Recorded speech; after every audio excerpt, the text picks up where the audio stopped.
19 iyun tarixində Azneft İB-nin mərkəzi aparatının aidiyyəti xidmətlərinə Dübəndi çimərliyi ərazisində neftlə çirklənmə izlərinin müşahidə olunması barədə məlumat daxil olub. Dəqiq ekspert yazır ki, bu barədə reporta Azərbaycan Dövlət Neft Şirkətindən məlumat verilib.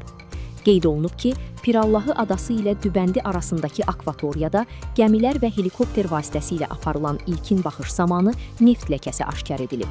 Belə ki, hadisənin ilkin mərhələsində neftin aktiv çıxış nöqtəsi vizual olaraq müşahidə olunmadığından mümkün çirklənmə mənbələrinin bir neçə variantı nəzərdən keçirilib. Aparılmış nəzarətli diaqnostik yoxlama nəticəsində çirklənmə mənbəyinin Azneft İB-yə məxsus sualtı neft kəmərlərindən biri olduğu müəyyən edilib. Sızma mənbəyi müəyyənləşdirildikdən dərhal sonra həmin sualtı kəmər üzrə neftin nəqli dayandırılıb. Azneft İB tərəfindən insidentin idarə olunması məqsədi ilə operativ qərargah yaradılıb və vəziyyət nəzarətə götürülüb.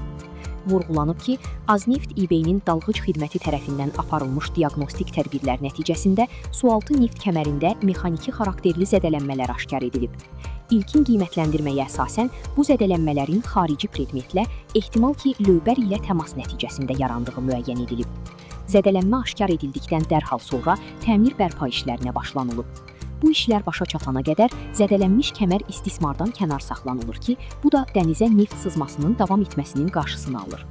İnsidentin nəticələrinin aradan qaldırılması, o cümlədən dənizin və sahilyanı ərazilərin təmizlənməsi işləri Fövqəladə Hallar Nazirliyi və Azneft İB tərəfindən sıx koordinasiyalı şəraitində həyata keçirilir.